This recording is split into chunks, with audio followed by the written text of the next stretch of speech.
Hello guys, welcome back to my channel. और guys, house of dragon का 9th episode release हो चुका है।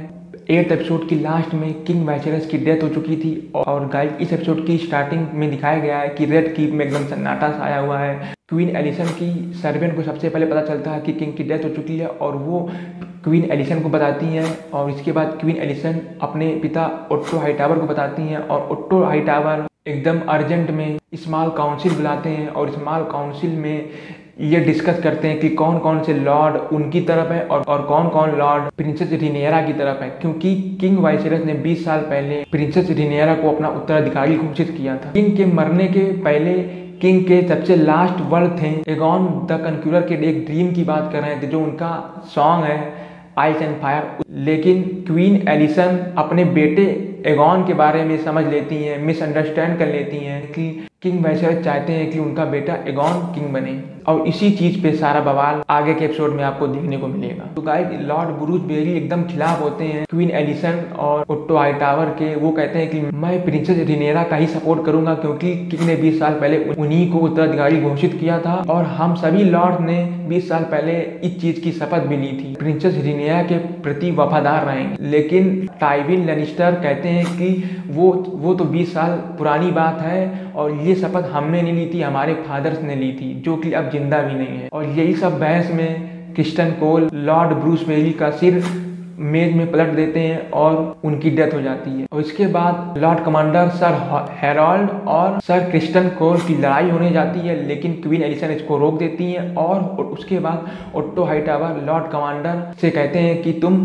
ड्रैगन स्टोन जाओ और प्रिंसेस रिनिएरा को खत्म कर दो, क्योंकि जब तक वो जिंदा रहेगी तब तक एगॉन कभी भी किंग नहीं बन पाएगा और हमेशा उसके उत्तराधिकार पर खतरा मंडराता रहेगा। लेकिन लॉर्ड कमांडर इस चीज से इनकार कर देते हैं। वो कहते हैं कि मैं किंग की बात ही सुनूंगा और किंग अब जिंदा नहीं है, मैं प्रिंसेस रिनिएरा के प्रति वफादार हूँ क्योंकि मैंने उनकी शपथ ली थी। ये कहकर वो लॉर्ड कमांडर की पोजीशन को छोड़ के चले जाते हैं। और इसके बाद क्वीन एलिसन सर क्रिस्टन कोल को लॉर्ड कमांडर घोषित करती हैं और वो कहती हैं कि एक बार को प्रिंसेस रिनिएरा को तो हम रोक भी सकते हैं, लेकिन डेमन टारगेरियन इस बात से बिल्कुल नहीं मानेगा कि एगॉन किंग बने। और सारे लॉर्ड को कैद कर लिया जाता है और उसमें प्रिंसेस रैनिस भी शामिल होती है, उनको भी उनके कमरे में बंद कर दिया जाता है। और उसके बाद बिग काउंसिल में ओट्टो हाईटावर एगॉन सेकंड के लिए झुकने को कहते हैं कि जो एगॉन सेकंड के उत्तराधिकार के लिए सपोर्ट कर रहा है वो झुके। लेकिन कुछ लॉर्ड होते हैं वो नहीं झुकते हैं और उनको जेल में डाल दिया जाता है। और एक लॉर्ड वो उस टाइम तो झुक जाते हैं, लेकिन उसके बाद वो भागने की कोशिश करते हैं। लॉर्ड लैरी उसको रोक देते हैं और ओट्टो हाईटावर के सामने पेश करते हैं। उसके बाद उनको फांसी दे दी जाती है।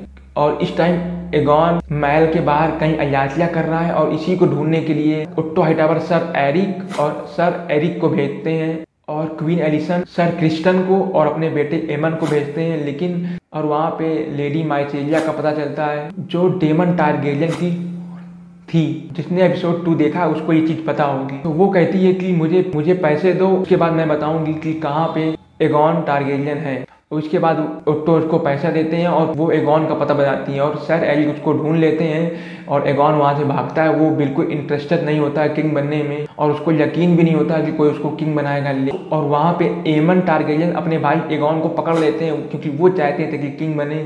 लेकिन जब एमन टारगेरियन एगॉन को मारने की कोशिश करते हैं तो एगॉन साफ साफ कह देता है कि मुझे किंग बनने में कोई इंटरेस्ट नहीं है, तुम्हें बनना तुम बन जाओ लेकिन मुझे मारो नहीं, और तुम चाहो तो मुझे नैरो सी के उस पार भेज सकते हो, मैं वहीं चला जाऊंगा। लेकिन उसके बाद क्वीन एलिसन एगॉन टारगेरियन के साथ ड्रैगन पिट जाती है और वहाँ पे एगॉन सेकंड की ताजपोशी होती है। और वहाँ के जो सिटी गार्ड थे वो सभी जनता को इकट्ठा करके जबरदस्ती ड्रैगन पिट में लाने की कोशिश करती है और वो चाहती है कि एगॉन की ताजपोशी के ये लोग विटनेस बने। और उसी चक्कर में प्रिंसेस रैनिस भी वहाँ पहुँच जाती है। एगॉन सेकंड की ताजपोशी में सब लोगों ने सिर झुकाया, लेकिन उसके भाई बहन एमन टारगेरियन और हेलेना टारगेरियन ने बिल्कुल सर नहीं झुकाया। और एगॉन सेकंड की ताजपोशी के बाद प्रिंसेस रैनिस जमीन फाड़ के अपने ड्रैगन को लेकर निकलती हैं और ये देख के सब लोग डर जाते हैं और सारी जनता वहाँ से भाग जाती है। और क्वीन एलिसन अपने बेटे एगॉन को पीछे छुपा लेती हैं ड्रैगन से बचाने के लिए कि कहीं ड्रैगन उनको जला के भस्म ना कर दे, लेकिन ऐसा कुछ नहीं होता है और प्रिंसेस रेनी अपने ड्रैगन को लेकर उड़ जाती हैं ड्रैगन स्टोन की तरफ। तो गाइस यहीं से ये एपिसोड खत्म हो जाता है। और गाइस मुझे ऐसा लगता है कि किसी ना किसी को जरूर ड्रैगन के द्वारा जला देना चाहिए था और एगॉन को वहीं पे जला दी जाता तो सारी दुश्मनी खत्म हो जाती और प्रिंसेस रेना आसानी से क्वीन बन जाती, लेकिन ऐसा नहीं हुआ क्योंकि जो भी किंग को मारता है उस पर एक धब्बा लग जाता है किंग स्लेयर का। इसका मतलब होता है राजा का हत्यारा, इसलिए उन्होंने ऐसा नहीं किया होगा। सर क्रिस्टन को या ओट्टो हाईटावर को तो जला के भस्म कर ही सकती थी क्योंकि वो लोग बहुत खतरनाक लोग हैं। और गाइस अगला एपिसोड और भी ज़्यादा खतरनाक होगा क्योंकि अब डांस ऑफ ड्रैगन यानी टारगेरियंस कोल्ड वॉर स्टार्ट हो चुकी है। आगे के सारे एपिसोड में कोल्ड वॉर आपको देखने को मिलेगी। तो गाइस इस वीडियो में इतना ही, मिलते हैं फिर किसी नेक्स्ट वीडियो में।